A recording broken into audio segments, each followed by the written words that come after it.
Hello, this is Mike, and welcome to another episode of Urban Legends and Mythology. On this episode, we are diving deep into secret societies and the elite members of these societies who quietly control the world. And specifically, I'm going to discuss three societies who we always hear about whenever this topic rears its ugly head. Those being Skull and Bones, the Bilderberg Group, and the Bohemian Grove. Members of these societies are the ultra elite. They are the movers and shakers of the world. And due to their backgrounds, they all possess similar interests, and those interests are complete global domination, which they ultimately plan to establish through a new world order. At least that's how the urban legends go. It's always some sinister cabal looking to take over the world to destroy us insignificant peons, or at the very least turn us into slaves, who ultimately only exist to serve them in this Orwellian 1984-esque society which they wish to build. But as always, we're getting ahead of ourselves. Let's take a step back. I'm going to dive into each of these groups one by one. I'm going to look at their histories and their manifestos and their rituals and whatnot in order to discern the real truth behind these secret societies. So I'm going to take a sip of this delicious New Belgium Voodoo Ranger Fruit Force. It's 9.5% alcohol, and this is my second tall boy of the night, so I am in the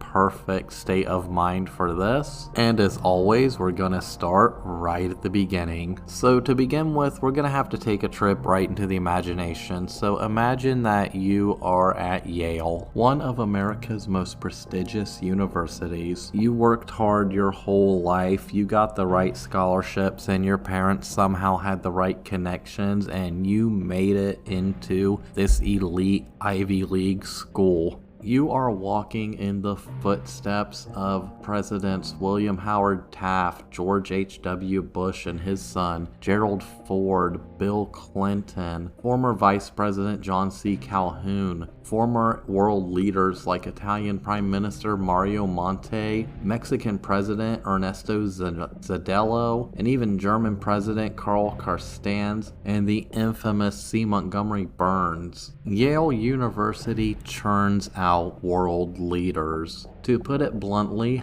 31 of the world's billionaires are Yale alumni, and you've gotten into this university and you have made it. And yes, it's a long, hard struggle, but in your senior year, it finally pays off big, because one day when you're walking down those hallowed halls, you get a subtle tap on your shoulder and you just hear the words Skull and Bones, accept or reject. And you, not being a fool, you instantly respond, accept. You have taken your first step into becoming a Bonesman, and before your senior year is finished, you will become a member of Yale's most elite fraternity. This fraternity is known as Skull and Bones, and this is their story. So Skull and Bones is Yale's oldest and most well-known secret society. It is one of the big three secret societies at Yale, the other two being Scroll and Key and Wolf's Head. I'll touch on those later. And it is generally the society on campus that a lot of future world leaders or future captains of industry will go into. Many members who have come out of this society will go on to become judges, presidents, captains of industry, the movers and shakers who shape world politics. It's often joked that a lot of Harvard alumni will actually send their children to Yale because in their own experience, Harvard men end up working for Yale men.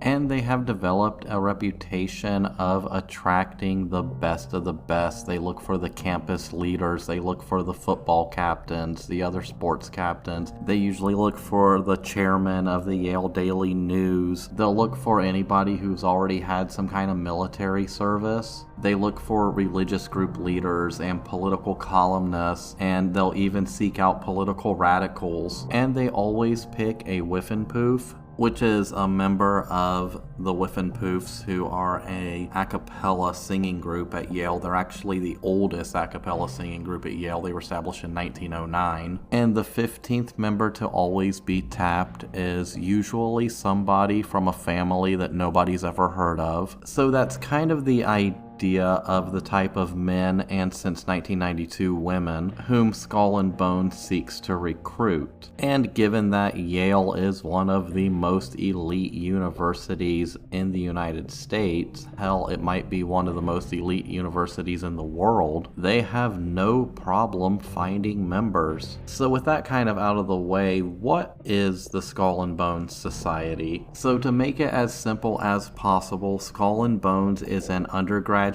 senior secret student society at Yale. And to truly understand the society, you have to understand a little bit about college life. So colleges and universities are just filled with every type of organization and club you can think of. There are fraternities, there are newspapers, there's debate clubs, there's a cappella groups, anything you can think of, there's a club for it at a university. I mean, hell, even in like some art schools, there are slam poetry clubs. But there's also the academic side of things, and there are these academic honor societies, and the oldest one in the United States is called Phi Beta Kappa Society. So Phi Beta Kappa exists in order to promote and advocate excellence in the liberal arts and sciences, and they only induct the most outstanding students of arts and sciences at a very small number of American colleges and universities. So the story goes that in 1832 there was this dispute amongst Yale debating societies over that season's Phi Beta Kappa awards. And out of that debate, I don't know if it was an act of protest or an act of defiance or something, William Huntington Russell and Alphonso Taft decided to co-found the Order of the Skull and Bones, with the first senior members being Russell, Taft, and 13 other members. They always cap it at 15. And then on Yale Tap Day, they always go out and they tap 15 aspiring juniors to kind of take their place after they graduate their undergraduate program. And that would be a trend that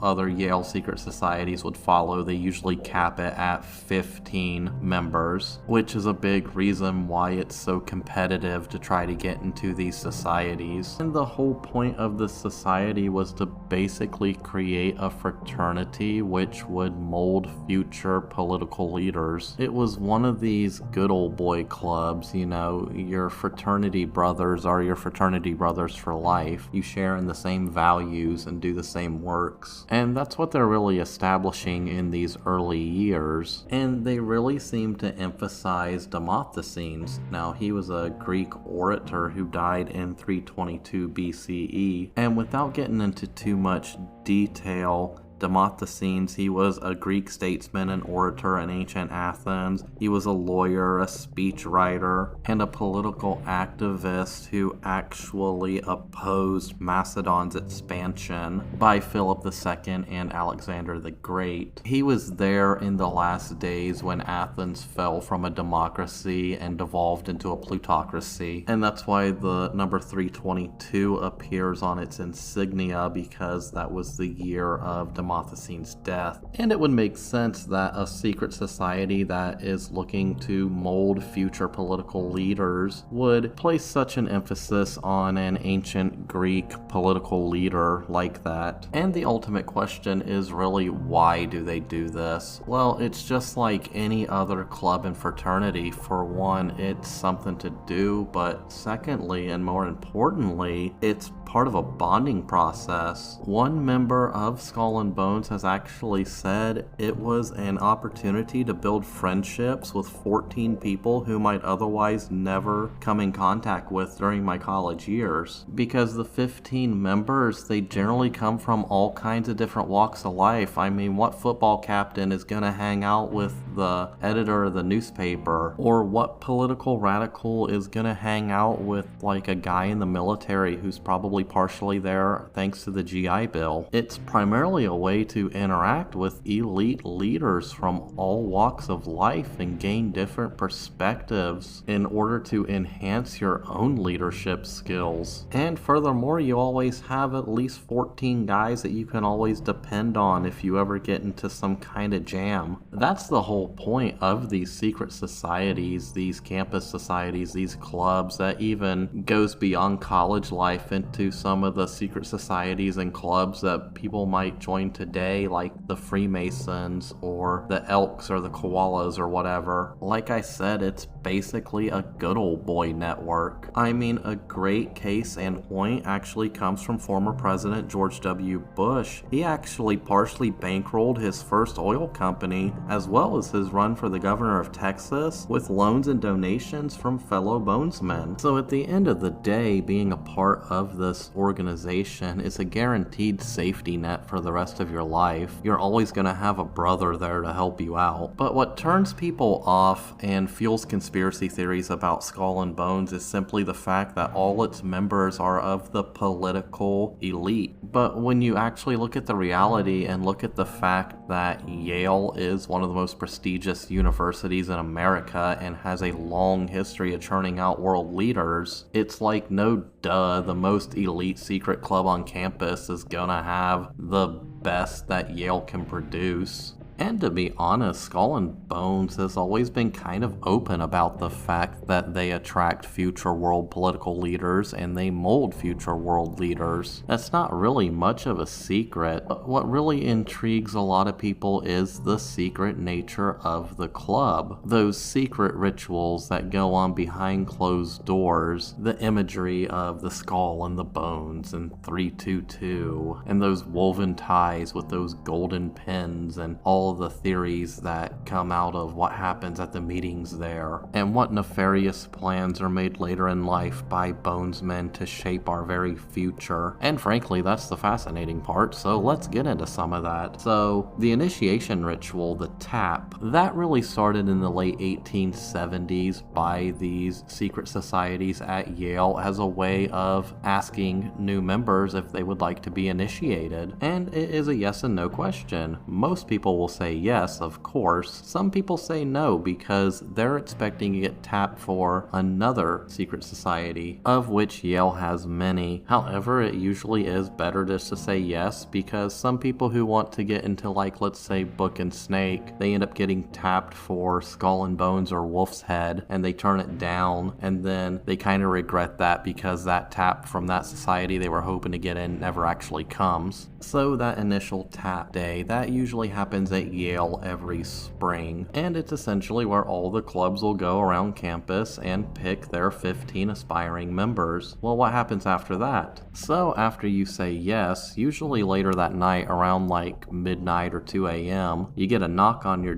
door and a bunch of members of Skull and Bones show up. They throw a bag over your head and they drag you over to the tomb. Now, you're probably wondering, okay, what is the tomb? Well, the tomb is basically just their kind of campus meeting house. It's actually privately owned. It's not owned by Yale. And it's this big Egyptian Greek revival kind of brownstone building with no windows where they do their little rituals and meetings and parties and stuff. So you're dragged in there. And now it's time to go through the initiation ritual. So the initiation ritual has kind of mellowed out and changed over the years. However, this is just a general idea of how it goes. So initially what would happen, and these are from the rumors that came from the late 19th century on into the early 20th century, probably all the way up to the mid 20th century, the new initiates would be stripped, beaten, and forced to lie in a coffin while relating their sexual history and bearing their souls to their new comrades. So they're basically telling their comrades their whole life story with an emphasis on the sexual history because,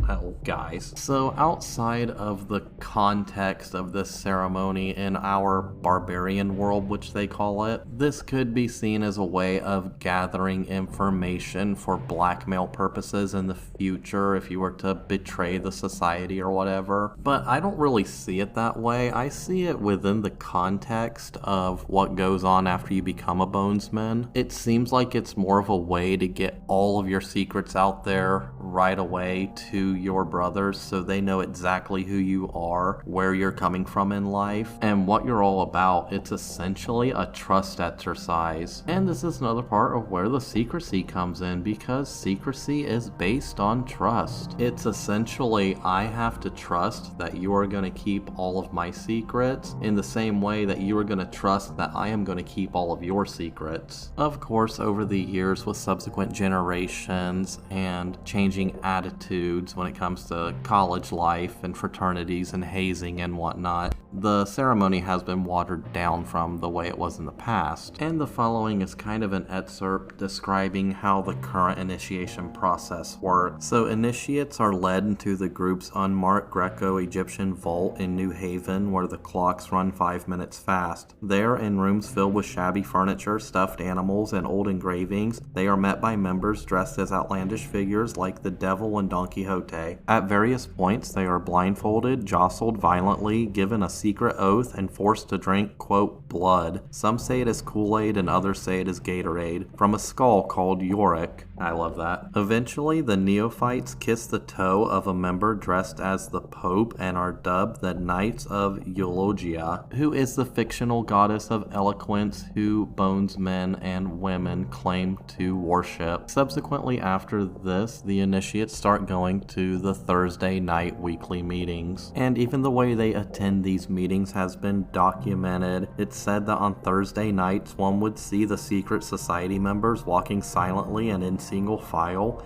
in black flannel suits, white shirts, and black knit ties with gold pins on them toward their great Greek revival temples on campus. And it's what goes on in these meetings which adds another layer to the mystery, because what does go on in these meetings? Are they discussing the future of the world? Are they shaping the politics of the world? Well, no. I mean, come on, do we really think a bunch of 18, 19-year-old college campus kids are shaping the future of the world? No, they're doing the regular, normal stuff that 18, 19-year-old college kids get up to when they are in secret. They're drinking, they're partying, they're discussing what's going on in class, or they're discussing college gossip. However, more importantly, they're building friendships with each other, because they're also learning about each other and building each other up to become the future world leaders. And like every secret society, they probably do have this mythical dark side to them where they're performing these little rituals or whatever, but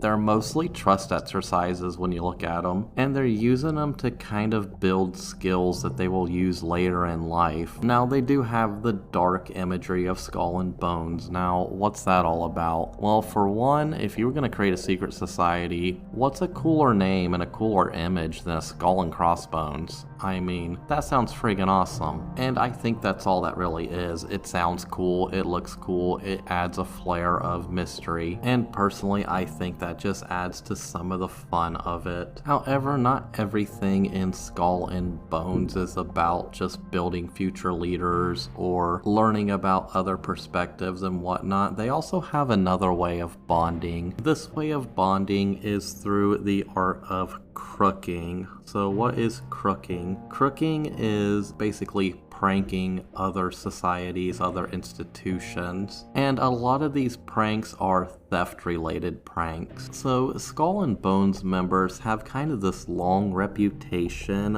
of stealing keepsakes from other Yale societies or campus buildings, and every year they strive to outdo each other's crooks or thefts. Now, one might see this as just good fun college entertainment, and it is, especially if you want to kind of fuel those little rivalries between your secret societies. But some of these thefts are pretty crazy. They have actually been accused of possessing the stolen skulls of Martin Van Buren, Geronimo, and Pancho Villa, which I guess they're literally putting the skull into Skull and Bones. So with the instance of Geronimo's skull, for example, it was thought that it was stolen in 1918, and it was in the tomb as some kind of like possibly ritual drinking vessel or something like that. However, no real tangible evidence of this has ever been found. It was thought to have been a hoax, but it really did put Skull and Bones on the map. I think it was also suggested at one time that they possessed the skull of Blackbeard, the infamous pirate. However, Blackbeard's skull was actually, first it was attached to the bowsprit of the guy who killed him's ship, and then I think it was put on a pike in North Carolina as a warning to future pirates everywhere. And to be honest, it most likely just rotted and fell apart near that spike wherever it was laid. But there have been rumors that his skull was actually taken, and it has popped up in various places, Skull and Bones being one of them. And if you want to hear more about Blackbeard, I did make an entire episode about his life earlier this season, so go check that one out. He is a very fascinating character in early American history. But this act of crooking or these little theft-related pranks are pretty normal on college campuses. And in doing so, I guess it could be argued that you're showing creativity, leadership skills, trust bonding, all that fun stuff. I mean, if you can plan and execute a heist out of another one of these secret societies' tombs, that just shows great leadership skills. And that's really what you're building in this secret society. And that's really all there is to Skull and Bones when you want to be honest. Now, a lot of people allege that like the CIA was created there, or the Manhattan Project was thought of there, or that like members of the society helped fund Hitler's rise to power, and all these other theories. And once again, you really think 18, 19-year-old kids are thinking about that stuff? I highly doubt it. And I really don't want to dive down those rabbit holes, because that just leads into some real crazy tinfoil hat type stuff, and I'm just not really interested in it. However, I will say one interesting thing that is well known that they do is they keep their clocks 5 minutes ahead of barbarian time. Now, outside of the context, you might think, okay, maybe there's some weird conspiracy around time that they know about, but the simple fact of that matter is it just comes from the concept of being somewhere 5 minutes early. And that's actually a leadership tactic. It's something that you find in business school. The idea is set your watch 5 minutes fast, so when you get to some place, you'll be 5 minutes early and therefore on time. Because if you arrive on time, then you're already running late. And I would personally say that anybody who wants to aspire to be a leader in anything should kind of live their lives by that kind of philosophy. So yeah, that's basically Skull and Bones. It's pretty interesting. However, if you do recall, I did mention that there were other secret societies on Yale, secret societies that even fewer people know about. So before I jump into my next topic, I think I'm going to briefly touch on these to give a little context, because they are fascinating in their own rights. So there's actually around 6 or 7, maybe even more, little secret societies just like Skull and Bones all across Yale. And when you look at the whole thing in this context, it almost seems like, for example, Hogwarts houses, if you're familiar with the Harry Potter series, because they all attract different types of people and they all kind of have different little end goals in mind. So, for example, Scroll and Key, they were actually founded in 1842, and they follow that same formula that Skull and Bones follows of only admitting 15 people. And it was actually kind of a breakaway group from Skull and Bones, because it was formed after disputes over elections of who would be admitted to Skull and Bones in the next year. And just like Skull and Bones, they have their own symbols and their own little traditions that they follow every year. And they seek out highly accomplished juniors from just about any field. They seek out artists and musicians and social and political activists, entrepreneurs and high-achieving athletes and scholars. And they uphold some of those old rivalries with the other secret societies at Yale. And unfortunately, that's all we really know about Scroll and Key. That's not really a whole lot more to be said. The last of the big 3 secret societies at Yale is known as Wolf's Head, or the Third Society. Now, their founding was primarily motivated by people outside of like Skull and Bones and Scroll and Key who felt like they deserved some of that insider status, and their establishment really kind of dealt a blow to Skull and Bones' dominance in a lot of student affairs. And then later on you had other secret societies popping up. Some of them will focus on students from the sciences or students from fine arts or other things. But at the end of the day, all of their goals are still kind of the same. It's to make these young kids the future leaders of the world. And as can be said for most people who go to Yale, they do become the future leaders of the world. And as those future leaders of the world, these people may end up in some of the other little groups that I'm about to discuss, the next one being the Bilderberg Group. So what is the Bilderberg Group? Well, the Bilderberg Group is this group of individuals who get together once a year for a conference at the Bilderberg meeting or Bilderberg Club, and they essentially discuss how to shape world policy. However, this is a private invitation-only conference, so we're not getting in. However, officially what their main agenda is to prevent another world war. Of course, I think with the way the world is right now, I think they might be failing a little bit in that agenda. We're closer to World War III than we have been in the last 70 years. But essentially what it is they foster a dialogue between Europe and the Americas in order to kind of build this Atlantism kind of mentality. They bolster a consensus around a free market, Western capitalism, and its interests around the globe. So every year, anywhere from 120 to 150 people, mostly captains of industry, politicians, economists, and other experts from all across academia, hold this private meeting at the Bilderberg Hotel. And they openly discuss and debate where the world is and where it should be heading. And officially, attendees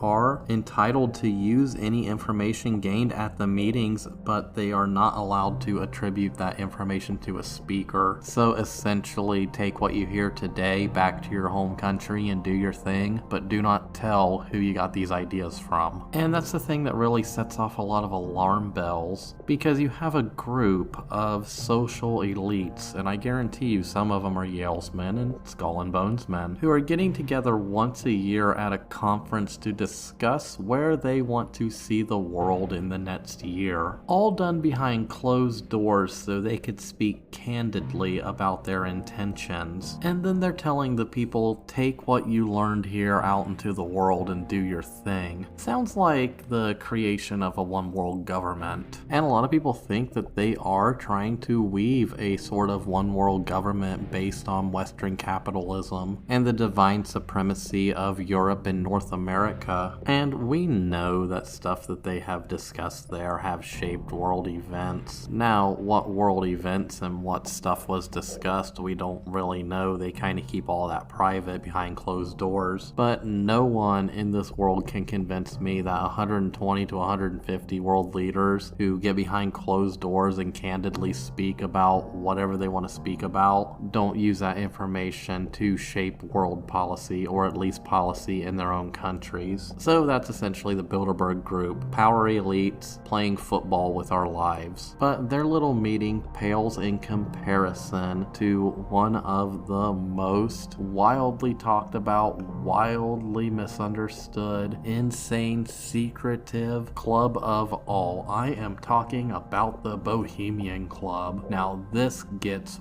wild. Now, what would I tell you if the most elite people in the world, including several US presidents, were in an all-male club where 2 weeks out of the year they go into the groves of California amongst the redwood trees and party, drink, sing, put on plays, do acid, dance around naked in the woods, attend concerts, attend other little parties, hold symposiums, and on one night towards the beginning, they do a ceremony where they burn an effigy in front of a 50-foot stone owl, and the stone owl has the voice of Walter Cronkite. Now, personally, I think that's fucking awesome, and I would love to sign up. But unfortunately, two caveats. $25,000 entrance fee, and 15-year wait list. Now, you can go if you are an invited guest of a member. However, unfortunately for me, I don't know any super rich elite people who are a part of this club who could get me in. And forget sneaking into the club, because a place where the wealthiest global elite meet and where presidents and heads of state also meet to go party in the woods is tougher to get into than the inner vault of Fort Knox. Their security is really ramped up all year long. They have motion sensors and cameras in the trees, you know?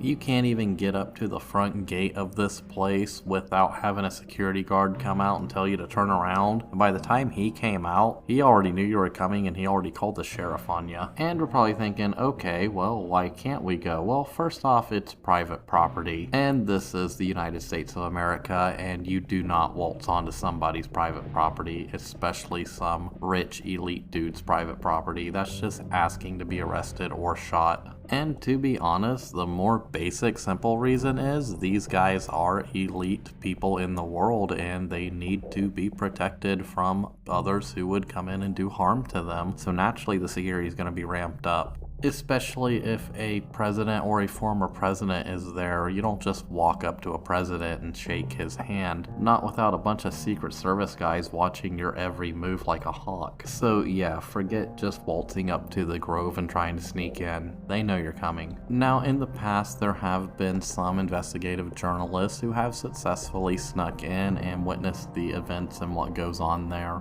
And that's all well and good, but the problem with that is if you don't really understand the context of a club's rituals, we'll say, you're not gonna understand what the hell is going on. Example, the creation of care ceremony where they burn an effigy in front of that giant stone owl. Without proper context, that can look like anything your imagination can conjure up. It could look like a satanic ritual or the worship of some pagan god. Think of it like this. Imagine that you have no concept of the major religion in the world, Christianity. You've never heard of Jesus or God or the resurrection or any of that stuff. You have no idea. So you walk into a Catholic church in the middle of Mass and you see a dude nailed to a tree. And then you hear a priest saying, "Drink this, for it is my blood. Eat this, for it is my flesh." Without the proper context, you would probably think that you walked into some kind of cannibalistic ritual sacrifice. So when it comes to these groups, context is key, and a lot of the mystery arises from that lack of context, but I'm getting ahead of myself and digressing, so let's start at the beginning with the Bohemian Grove.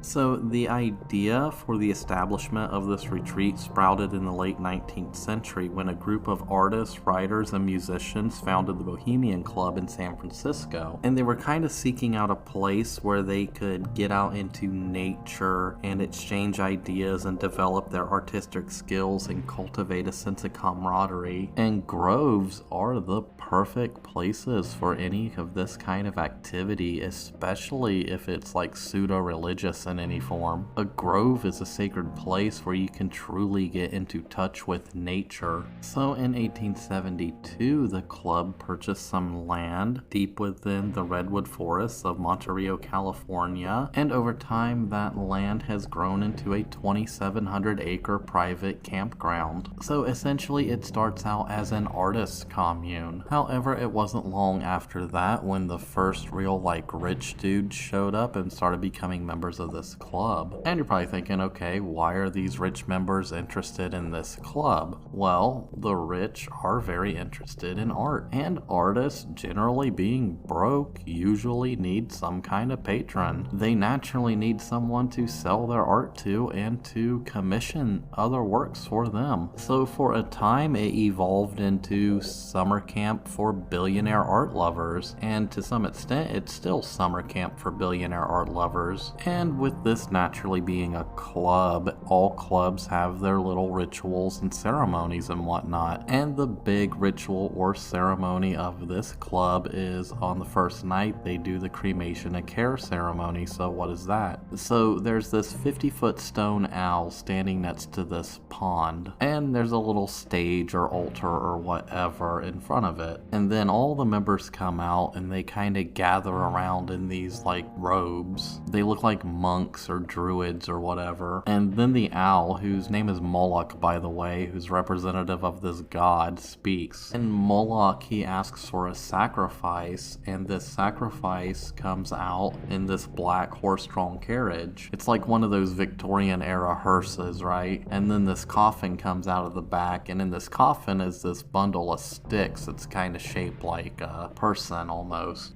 And Moloch, the big giant owl god, he says in Walter Cronkite's voice something as along the lines of, "Render your sacrifice upon to me," or whatever. And this sacrifice is symbolic of these people releasing themselves of their worldly cares and worries and concerns and all that stuff that just kind of mucks up the brain and causes you stress. So they set the little bundle of sticks alight, and that's essentially the cremation and care ceremony. And after this, they're free to indulge for the next 2 weeks without the worries of the outside world dragging them down. And it's not too different than other ceremonies like this we see around the world. There are plenty of ceremonies where people will write down their worries or what they want to get rid of or have worried about or what they struggled with throughout the year, and they write those down on a piece of paper and they'll stick them in an effigy and burn it. And even the burning of the effigy at Burning Man kind of has that same idea. Now, that account of the cremation of care ceremony actually comes to us from that Alex Jones guy, that guy who was a radio host and he went on to do InfoWars before he basically became a right-wing conspiracy theory podcaster. He was an investigative journalist looking into the Bohemian Grove, and he actually in the year 2000, I believe, successfully snuck into the Grove on the back of one of their trucks, and he actually provided the only real footage we have of the cremation and care ceremony, and he actually pissed off a lot of really elite people in the world because they were like giving him death threats and stuff after this. But his account states that that ceremony, out of context, was a very creepy ceremony to witness, but the rest of the time was rather, I guess you could say, mundane. It's basically a bunch of billionaires out in the woods getting drunk and partying with artists and Hollywood stars and other exclusive members of this club. You know, there's different camps with different types of people, and they're all partying it up and playing the banjo and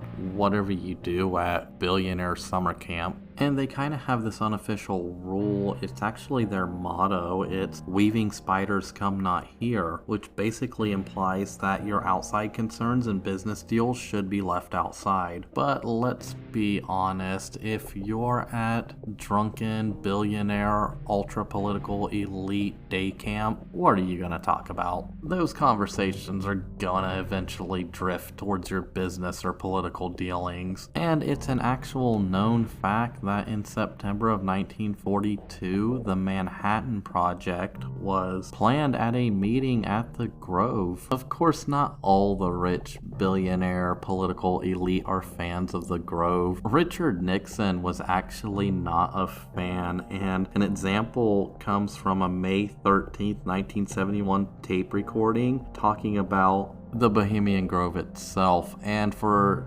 disclaimer reasons, this quote does contain a very harsh slur, so don't hate me for using it. This is a direct quote from Richard Nixon, and these are his words, not mine. Quote, "The Bohemian Grove, which I attend from time to time, it is the most fatty goddamn thing you could ever imagine with that San Francisco crowd," end quote. Classic Nixon there, a terrible man, filled with hate, lashing out at the culture that surrounded him at the time. I mean, this was like the anti-hippie guy. How he even got elected to a second term is still a mystery to me, but I guess it says a lot about American culture at the time, but I digress. But other people who do kind of detract or have a negative view of the Bohemian Grove are simply those who may speculate on what may be happening behind that redwood curtain when these guys get together outside of the eye of the media and the general public. And considering the fact that they do have symposiums and talks by the lake, it makes you wonder what they're talking about exactly. Are they talking about artistic visions? Are they talking about how they're going to shape the world? Because remember, these are the same movers and shakers that are coming out of Yale, that are coming out of Skull and Bones, who may also be attending the Bilderberg Group. So is this just billionaire summer day camp where they can just blow off some steam for a while and party with their favorite celebrities and hang out with their favorite bands? Or is that all just a cover for something more sinister? Is it a cover for these guys to just get together and discuss how they're going to shape the world inside a private bubble surrounded by armed guards who will arrest you on sight? Personally, I think it's billionaire summer camp, and I kind of like the idea of that. I like the idea that some of the people who are in some of the most stressful positions in the world can be allowed to blow off steam every once in a while. They can get away from the constant media presence and get drunk and just talk about whatever is on their mind without having to worry about how those words are going to get twisted. Because as someone who actually makes media, i.e. this podcast, I truly understand the power of the edit. Because believe me, there is stuff that I edit out of this show as well. It's mostly stuff it's either redundant or it's my long pauses or whenever I have to take a sip of beer, or those word stumbles that come anytime I'm trying to remember something and I lose train of thought for a second. So if for 2 weeks out of a year the bunch of senators and presidents and